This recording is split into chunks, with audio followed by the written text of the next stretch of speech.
Baik, selamat pagi. Saya Mary Herlina Burutohang dengan NIM 272165991A.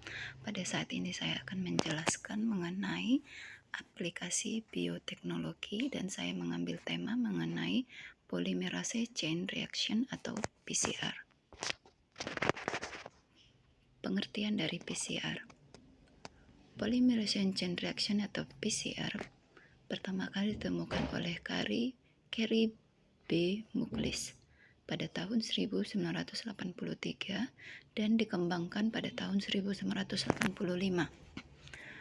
Polymerase chain reaction atau PCR adalah teknik untuk mendeteksi, mengukur, dan memperkuat asam nukleat secara in vitro.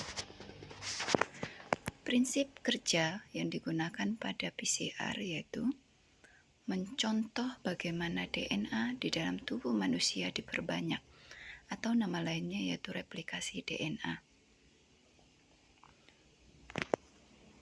Untuk pelaksanaan PCR, ada 5 komponen-komponen utama yang diperlukan. Yang pertama yaitu DNA template, yang kedua primer pairs, yang ketiga deoksiribonukleotida trifosfat atau DNTP, yang keempat enzim DNA polimerase, dan yang kelima yaitu kofaktor dan buffer.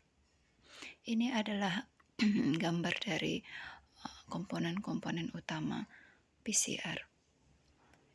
Yang pertama itu ada gambar DNA template-nya, yang kedua ada gambar primers, yang ketiga ada gambar DNA polimerase, yang keempat ada gambar DNTPS, dan yang kelima yaitu gambar buffer atau kofaktornya. Yang pertama kita akan bahas mengenai komponen pertama yaitu DNA template. Fungsi daripada DNA template ini yaitu sebagai cetakan untuk pembentukan molekul DNA baru yang sama. Template DNA ini dapat berupa DNA kromosom, DNA plasmid, ataupun fragmen DNA. Penyiapan DNA template, yaitu untuk proses PCR, dapat dilakukan dengan menggunakan metode lisis sel. Bisa juga dengan menggunakan isolasi DNA kromosom ataupun DNA plasmid. Untuk komponen yang kedua yaitu primer pairs. Nah, keberhasilan suatu proses PCR sangat tergantung dari primer yang digunakannya. Primer yaitu berfungsi sebagai pembatas fragmen DNA target yang akan diamplifikasi dan sekaligus menyediakan gugus hidroksi OH pada ujung 3 aksen yang diperlukan untuk proses eksistensi DNA. Untuk perancangan primer ini dilakukan berdasarkan urutan DNA yang telah diketahui ataupun dari urutan protein yang dituju. Untuk melihat urutan DNA bisa kita dapatkan dari database gen bank. Apabila urutan DNA maupun protein yang dituju belum diketahui, maka perancangan primer dapat didasarkan pada hasil analisis homologi dari urutan DNA atau protein yang telah diketahui yang mempunyai hubungan kekerabatan yang terdekat.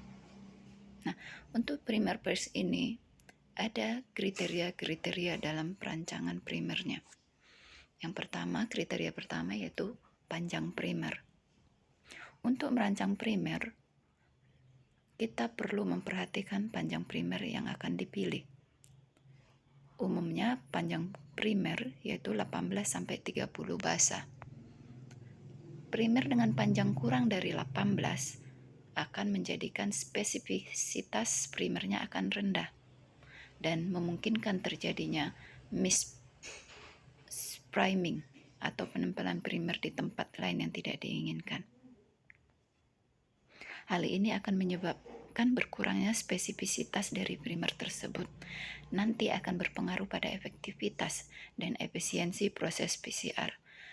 Sementara jika panjang primernya lebih dari 30 basa, ini akan meningkatkan spesifitas primer secara bermakna dan ini akan menyebabkan akan lebih mahal. Yang kedua yaitu ada komposisi primer. Jika yang tadi adalah kriterianya, yang pertama yaitu panjang primer, kriteria yang kedua yaitu komposisi primer. Komposisi primer dalam merancang suatu primer perlu diperhatikan. Rentetan nukleotida yang sama perlu dihindari karena akan menurunkan spesifitas primer yang dapat memungkinkan terjadinya mispriming di tempat lain. Kandungan G plus C, persen jumlah G dan C sebaiknya sama atau lebih besar dari kandungan G plus C DNA target.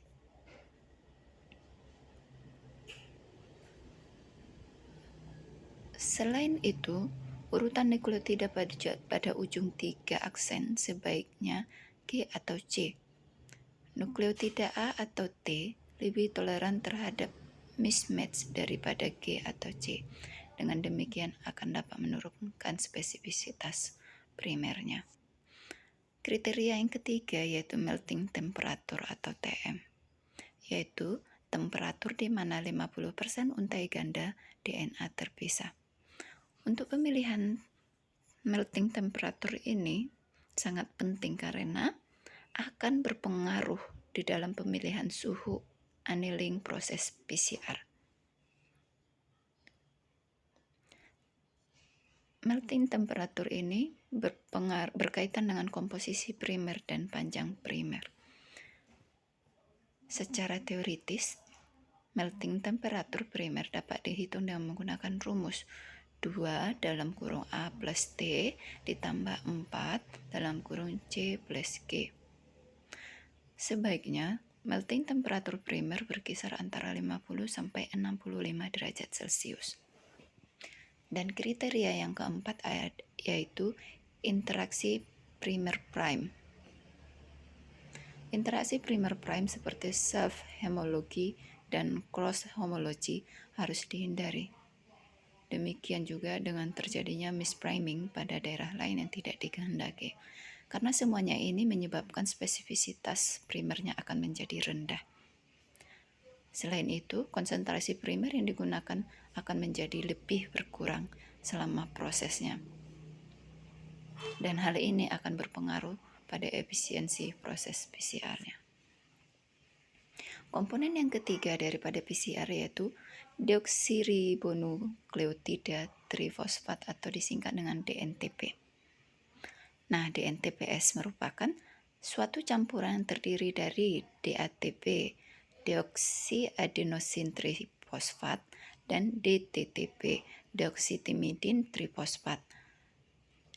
DCTP, deoksisitidin trifosfat, dan DCTP, yaitu deoksiguanosin trifosfat. Dalam proses PCR, DNTPS bertindak sebagai building block DNA yang diperlukan dalam proses ekstensi DNA. DNTP akan menempel pada gugus OH pada ujung 3 aksen dari primer, membentuk untai baru yang berkomplementer dengan untai DNA template-nya. Konsentrasi optimal DNTPS untuk proses PCR harus ditentukan. Komponen yang keempat dari PCR yaitu enzim polimerase DNA. Ini berfungsi sebagai katalisis untuk reaksi polimerase DNA. Pada proses PCR, enzim ini diperlukan untuk tahap ekstensi DNA. Enzim polimerase DNA yang digunakan untuk proses PCR diisolasi dari bakteri termofilik atau hipertermofilik. Oleh karena itu, enzim ini bersifat termostabil sampai temperaturnya 95 derajat Celcius. Aktivitas polimerase DNA bergantung dari jenisnya dan dari mana bakteri tersebut diisolasi. Dan komponen yang kelima yaitu kofaktor dan buffer. Reaksi PCR hanya akan berlangsung pada kondisi pH tertentu. Karena itu, untuk melakukan proses PCR diperlukan buffer. Fungsi buffer ini yaitu untuk menjamin pH medium. Selain buffer juga diperlukan ion Mg12. Hal ini berasal dari MgCl2. Nah, MgCl2 inilah yang disebut sebagai kofaktornya, di mana berfungsi untuk menstimulasi aktivitas DNA polimerase. MgCl2 ini akan meningkatkan interaksi primer dengan template yang membentuk kompleks larut dengan DNTP. Dalam proses PCR, konsentrasi MgCl2 berpengaruh pada spesifisitas dan perolehan proses. Umumnya, buffer PCR sudah mengandung senyawa MgCl2 yang diperlukan. Ada beberapa jenis PCR. Yang pertama yaitu reverse transcription PCR atau disingkat RT-PCR. Reverse transcription PCR atau RT-PCR digunakan untuk membuat amplikon dari sampel RNA. Dalam teknik ini, RNA pertama kali ditranskripsikan ke dalam DNA pelengkap double-stranded atau cDNA yang kemudian diperkuat melalui PCR. Kemurnian dan integritas sampel awal sangat penting di dalam RT-PCR karena amplifikasi yang berhasil mengandalkan transkripsi terbalik yang tepat dari RNA ke dalam cDNA. Berikut ini adalah gambar dari proses RT-PCR pada RNA yang menjadi cDNA. Jenis PCR yang kedua yaitu kuantitatif PCR. Metode kuantitatif PCR atau qPCR dikenal sebagai real-time quantitative. Nah, dalam qPCR ini kita dapat menganalisis kuantitas atau nomor salinan DNA target seperti yang direplikasi secara real time. Amplifikasi PCR terjadi pada fase yang berbeda, terbukti dalam kurva amplifikasi qPCR yang dihasilkan. Di bawah ini adalah gambar kurva amplifikasi qPCR. Yang ketiga yaitu jenis PCR yaitu direct PCR yang disingkat dengan dPCR. Metode ini adalah metode amplifikasi DNA langsung dari sampel jaringan hewan atau tumbuhan tanpa melakukan isolasi DNA dan langkah pemurnian. Teknik ini sangat mengurangi waktu eksperimental dan biaya dalam proyek genotyping volume tinggi. Metode ini juga memberikan pilihan yang lebih baik ketika dihadapkan dengan tantangan memperkuat jumlah sampel yang sangat kecil, di mana langkah pemurnian berpotensi menyebabkan kehilangan sampel. Jadi ini adalah gambar daripada direct PCR. Jadi dari DNA dari tumbuhan ataupun hewan itu langsung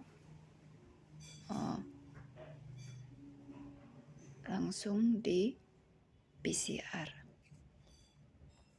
Pada gambar ini menggunakan contoh tumbuhan ataupun daun. Nah, untuk kesimpulan dari hasil PCR yang sudah saya jelaskan yaitu di mana pengertian dari polymerase chain reaction atau PCR adalah teknik untuk mendeteksi, mengukur, dan memperkuat asam nukleat secara in vitro. Dan hal yang perlu diperhatikan dalam melakukan proses PCR yaitu komponen-komponen yaitu mengenai suhu, waktu, kemurnian, dan kualitas sampel serta pengulangannya.